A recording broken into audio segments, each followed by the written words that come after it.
Oi, gente, tudo bom? Bom poder falar com vocês novamente. Nós vamos para mais uma aulinha de hoje.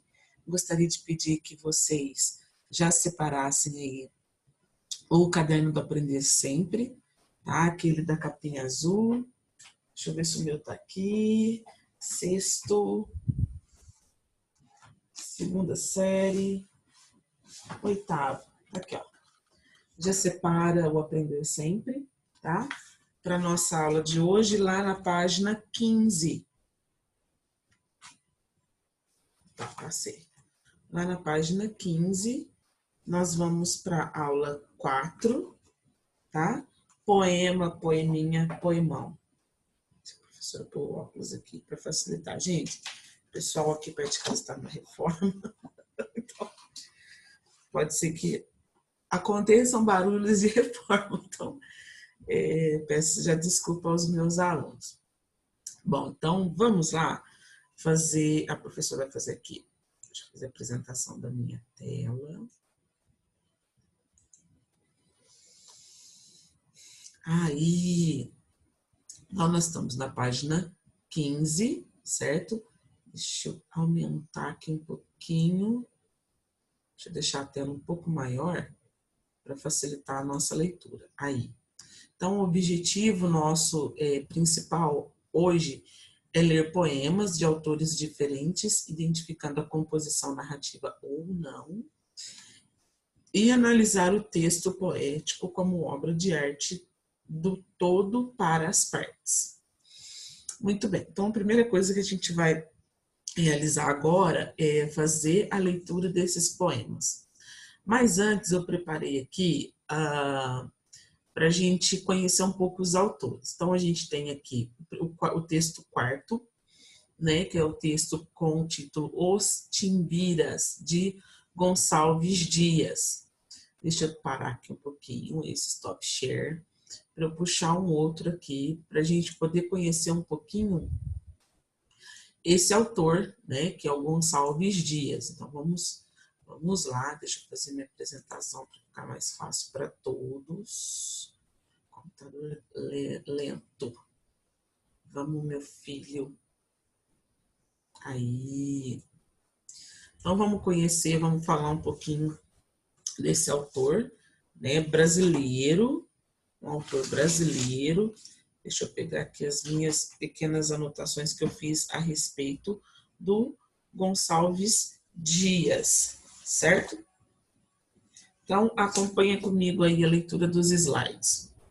Gonçalves Dias, ou Antônio Gonçalves Dias, poeta, professor, crítico de história, etnólogo, nasceu em Caxias, no Maranhão, em 10 de agosto de 1823 e faleceu em naufrágio no Maixio dos Atins, no Maranhão também, em 3 de novembro de 1864. É o patrono da cadeira número 15, por escolha do fundador Olavo Bilac, que também foi um dos nossos poetas maior da nossa língua brasileira. Sou caminhão.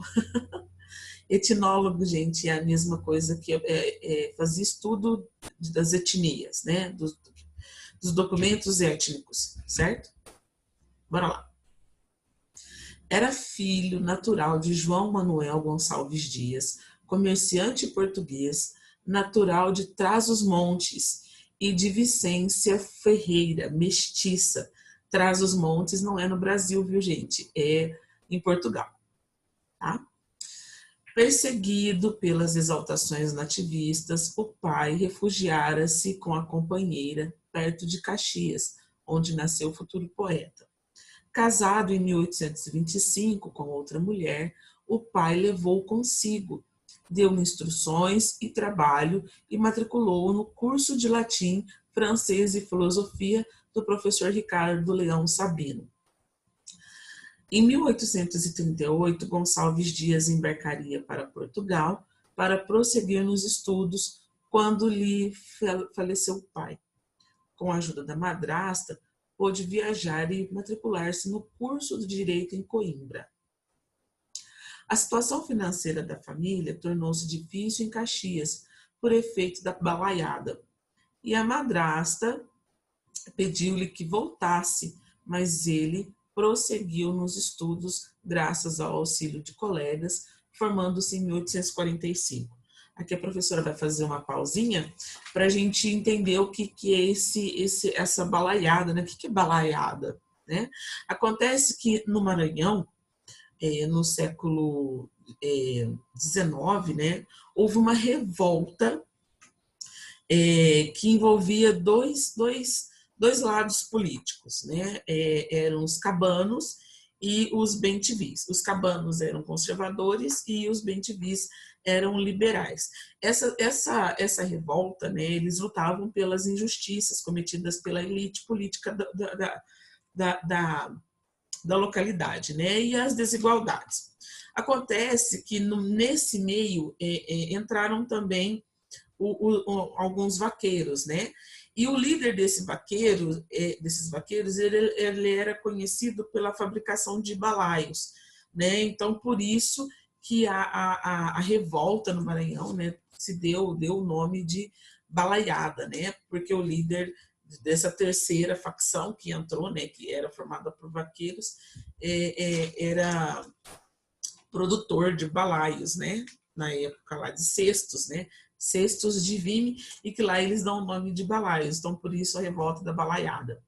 Ok? Então, por causa da revolta da balaiada, né, a situação financeira do poeta, do Gonçalves Dias, ficou muito difícil. Então, aí a madrasta não tinha como mais ajudá-lo, né? Então, ela pediu para que ele voltasse para o Brasil, ele não quis, ele continuou em Coimbra e lá ele terminou os estudos porque os amigos ajudaram ele a estudar.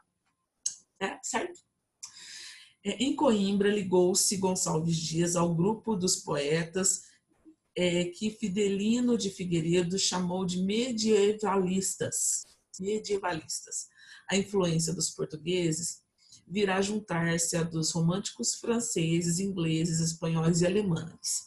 Em 1843, surge a Canção do Exílio, uma das mais conhecidas poesias portuguesas. Eu gostaria, gente, que vocês depois procurassem na internet a Canção do Exílio, que ele faz uma ode maravilhosa ao país, né, ao Brasil, onde ele fala: minha terra tem palmeiras, onde canta o sabiá, as aves que aqui gorjeiam não gorjeiam como lá. E ele diz que quando ele fala minha terra tem palmeiras, ele fala que o meu Brasil tem palmeiras, que o meu Brasil, palmeira é árvore mesmo, né? É uma árvore muito típica brasileira, né? Principalmente no Maranhão. As aves que gorjeiam aqui onde eu estou, as aves que cantam aqui onde eu estou, não cantam igual as aves maravilhosas do Brasil. Então, eu super indico que vocês façam a leitura desse texto maravilhoso que é a Canção do Exílio, certo? Agora nós vamos voltar lá para o nosso caderno, né? Para a gente fazer a leitura. Opa! Deixa a professora aumentar. Mais um pouquinho. Aí. Para a gente fazer a leitura do texto Os Timbiras. Gente, tem algumas palavras que são complexas. Eu vou tentar fazer a leitura mais fidedigna possível, tá? Então vamos lá. Introdução. Os ritos semibárbaros dos piagas, cultores de Tupã, a terra virgem, donde como de um trono enfim se abriam da cruz de Cristo os piedosos braços, as festas e batalhas mal sangradas do povo americano agora extinto, hei de cantar na lira, evoco a sombra do selvagem guerreiro, torvo o aspecto, severo e quase mudo, alenta os passos, caminho incerto, o bipartido arco nas mãos sustenta, e dos despidos ombros pende-lhe a rota aljava, as entornadas, agora inúteis setas, vão mostrando a marcha triste e os passos mal seguros de quem na terra de seus pais, embalde, procura asilo e foge o humano trato. Quem poderá, guerreiro, nos seus cantos, a voz dos piagas teus um só momento, repetir, essa voz que nas montanhas valente retumba e dentro d'alma vos ia derramando arrojo e brios, melhor que as taças de Caim fortíssimo? Bom, aqui na nossa legenda, né? A poesia Os Timbiras, de Gonçalves Dias, poesia completa do livro, né? Você encontra no Poesia Completa e Prosa Escolhida, na Biblioteca Virtual do Estudante Brasileiro e Escola do Futuro da Universidade de São Paulo. E também está disponível no domínio público, tá? O acesso foi feito em julho deste ano. Depois, gente, se vocês puderem dar uma olhadinha no poema inteiro, seria bem interessante. Então, nós temos aqui, só para a gente entender, que ele fala aqui dos piagas. Quem são os piagas? Eu vou deixar para vocês procurarem, mas ele já dá uma pincelada do que a gente está falando, né? Quando ele diz os ritos semi-bárbaros.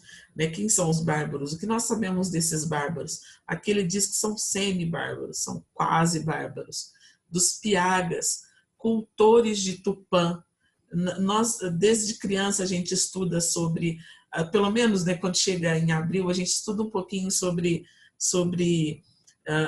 as práticas indígenas brasileiras. Então, quem é Tupã? Só para vocês entenderem. Bom, vamos para o texto 5. Um autor que eu gosto muito. Thorzinho tá latindo lá fora, gente, desculpa. Casa que tem cachorro é impossível o silêncio, né? Cachorro e criança é difícil. Mas vamos lá. Um poema de um poeta que eu gosto muito, que é o Castro Alves, com o título Navio Negreiro. Mas antes da gente fazer a leitura, vamos conhecer um pouquinho o autor. Deixa a professora fazer aqui. Difícil quando sai fora do prumo aqui. Deixa eu fazer por aqui. Apresentação do começo. Aí, pronto. Vamos conhecer um pouquinho o Castro Alves, certo? Castro Alves, que nasceu em 1847 e faleceu em 1871, bastante jovem, né? Foi um poeta brasileiro, representante da terceira geração romântica no Brasil. O poeta dos escravos expressou em suas poesias a indignação aos graves problemas sociais de seu tempo. É patrono da cadeira número 7 da Academia Brasileira de Letras. Patrono como que eu posso dizer para vocês? É como se ele fosse um protetor, né, dessa cadeira. O que significa ter essa cadeira? Ele é responsável por trazer à tona alguns problemas, né, dentro de sua poesia.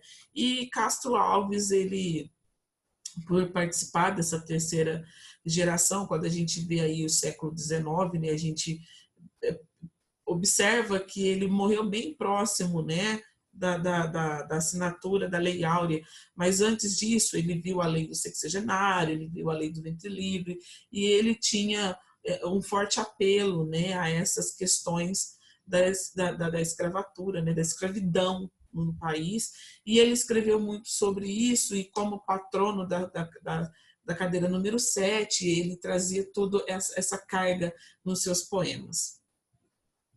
Deixa eu tirar aqui, deixa eu ver se eu... Bom, não sei, acho que para vocês vai ficar o rostinho da professora aí no texto, mas eu vou fazer a leitura, tá? Antônio Frederico de Castro Alves nasceu na vila de Curralinho, hoje cidade de Castro Alves, Bahia, em 14 de março de 1847. Era filho de Antônio José Alves, médico e também professor, e de Célia Brasília da Silva Castro. Em 1854, sua família mudou-se para Salvador, pois seu pai foi convidado para lecionar na Faculdade de Medicina. Em 1858, ingressou no ginásio baiano, onde foi colega de Rui Barbosa. Demonstrou vocação apaixonada e precoce pela poesia.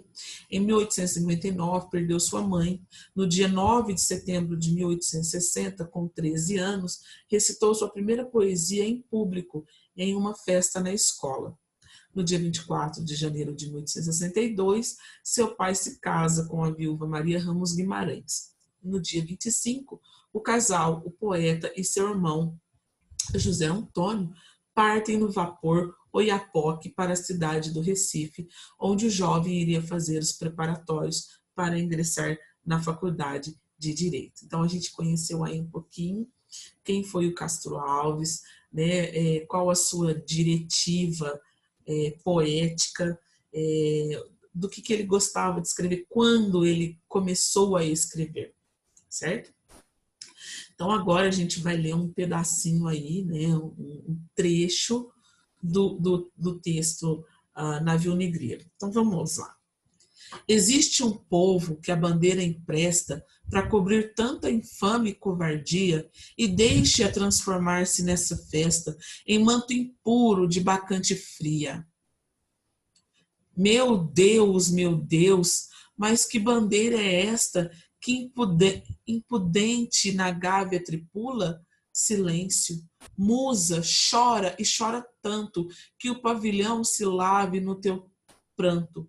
Auriverde pendão de minha terra.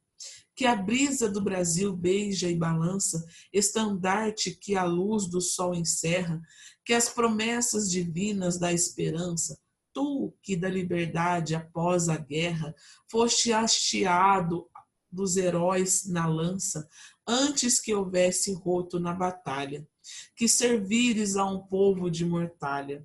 Fatalidade atroz que a mente esmaga, extingue nesta hora o brigue imundo, o trilho que Colombo abriu nas vagas, como um íris no pélago profundo. Mas é infâmia demais da etérea plaga. Levantai-vos, heróis do novo mundo, a Andrada arranca esse pendão dos ares, Colombo fecha a porta dos teus mares. Ele é um pouquinho complicado de compreender, mas é um poema que traz uma carga social muito pesada a respeito da época que os negros foram trazidos da África para as terras brasileiras e como foi todo esse processo. Também é um poema que eu indico que vocês procurem no domínio público, porque tem, e façam a leitura desse poema, que eu tenho certeza que vocês vão gostar bastante. Vamos para o texto 6, de Leandro Gomes de Barros. E mais uma vez, meus amores, vamos conhecer o autor. Vamos lá? Deixa a professora fazer a apresentação. O computador não está mostrando aqui, mas vamos lá. Aí, vamos falar um pouquinho sobre o Leandro, né? E eu confesso que também não conhecia esse cordelista, que é o Leandro Gomes de Barros, que também escreveu cordéis. E eu achei peculiar a história dele, porque é muito difícil quando a pessoa tem uma história como a dele. Então, vamos lá.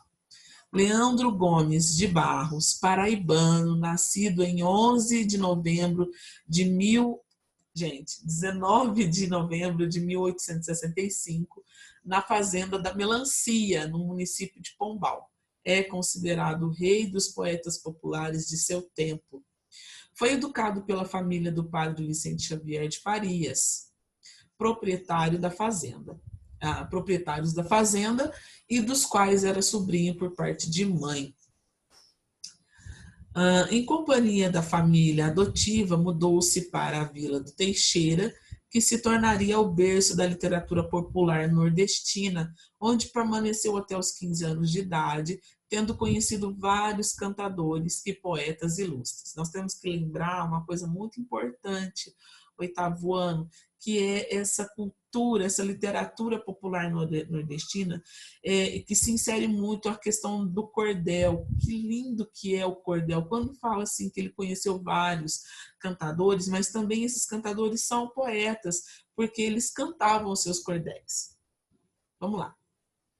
Deixa eu ver se eu consigo. Acho que eu não vou conseguir afastar a minha imagem aqui, mas bora lá. Do Teixeira vai para Pernambuco e fixa residência primeiramente em Jaboatão, onde morou até 1906. Depois em Vitória de Santo Antão e a partir de 1907 no Recife, onde viveu de aluguel em vários endereços, imprimindo a maior parte de sua obra poética no próprio prelo ou em diversas tipografias. Prelo é a máquina manual, né? É uma máquina manual de imprimir, né? Então ele mesmo fazia a impressão das suas obras poéticas. Mais uma vez, Torres atrapalhando a gente, mas vamos lá. Vai ver o aviso no final de um poema. A cura da quebradeira, que demonstra suas constantes mudanças, e o grande tino comercial. Leandro Gomes de Barros avisa que está morando em Areias, Recife, e que remeterá pelo correio todos os folhetos de suas produções que lhe foram pedidos. Ou seja, Leandro tinha essa questão, ele cuidava da própria parte comercial e venda de suas obras. Sua atividade poética o obriga a viajar bastante por aqueles sertões para divulgar e vender seus poemas. Foi um dos poucos poetas populares a viver unicamente de suas histórias rimadas, que foram centenas. Leandro versejou sobre todos os temas, sempre com muito senso de humor. Começou a escrever seus folhetos em 1889, data sugestiva, não sei se vocês se lembram dela. A professora não vai falar, vocês vão pesquisar. Então, uma particularidade bastante interessante a respeito desse autor, que viajava bastante, e ele mesmo, né, como a gente viu anteriormente, ele tinha um tino comercial bastante grande, e ele mesmo vendia as suas obras, e vivia disso, o que era muito difícil na época. Caboclo entroncado, de bigode espesso, alegre, bom contador de anedotas. Este é o retrato que dele faz Câmara Cascudo em Vaqueiros e Cantadores. Câmara Cascudo também é um poeta. Casou-se com, gente, eu não vou conseguir falar direito esse nome, Venustiniana Eulália de Barros, que nome difícil, antes de 1889, e teve 4 filhos. Raquel Aleixo de Barros Lima, que também é escritora, Euclides, o Didi, Julieta e Isaú Eloy, que seguiu a carreira militar, tendo participado da Coluna Prestes e da Revolução de 1924. Também peço para vocês para pesquisarem, perguntarem ao professor de História o que foi a Coluna Prestes e a Revolução de 1924, certo? De Leandro só possuímos fotos de meio busto, né, daqui para cima, e uma de corpo inteiro que colocava em seus folhetos para provar a autoria de seus versos, que a professora aqui não, eu achei que não haveria necessidade, a gente precisa conhecer só o rostinho dos nossos poetas, né? De sua família, o que ficou para a história foram os folhetos assinados com caligrafia caprichada, sobretudo os de Raquel. Ok? Bom, agora que a gente já conheceu o autor, né, vamos para a leitura do texto, para a gente já ir caminhando para finalizar essa nossa aula, ok? Então, bora lá. Texto 6, A Seca do Ceará, Leandro Gomes de Barros. Seca as terras, as folhas caem, morre o gado, sai o povo, o vento varre a campina, rebenta a seca de novo. 5, 6 mil imigrantes, flagelados retirantes, vagam mendigando o pão, acabam-se os animais, ficando limpos os currais, onde houve a criação. Não se vê uma folha verde em todo aquele sertão, não há um ente daqueles que mostre satisfação. Os touros que nas fazendas entravam nas lutas tremendas, hoje nem vão mais o campo, é um sítio de amarguras, nem mais nas noites escuras lampeja um só pirilampo. Aqueles bandos de rolas que arrolhavam saudosas, gemem hoje, coitadinhas, mal satisfeitas, queixosas. Aqueles lindos tetéus, com penas de cor dos céus, aonde de pena da cor dos céus, onde algum hoje estiver, a triste mundo e desculpa, gente, está triste, mudo e sombrio, não passeia mais no rio, não solta um canto sequer. Bom, que lindo, que linda obra, né? É uma obra também que eu recomendo, porque aqui a gente teve somente um trecho, tá? E também vocês encontram no domínio público, no site do domínio público. Bom, eu gostaria de indagar vocês aqui, vocês conseguiram observar a narrativa nesses poemas? Porque agora a gente trocou, né? Nós estávamos falando sobre contos na aula passada, e agora a gente trocou e está falando sobre poema.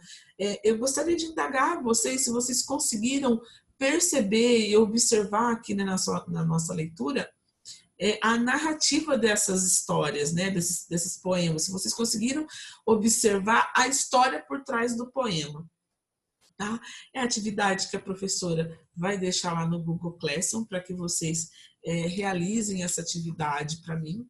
Tá? Não é muito difícil, eu gostaria de pedir que vocês realizassem novamente a leitura dos poemas aí na página 15, 16 e 17 do caderno do Aprender Sempre, volume 3. Um forte abraço para todos. Eu tenho que colocar meu óculos para eu fechar a aula, senão eu não consigo.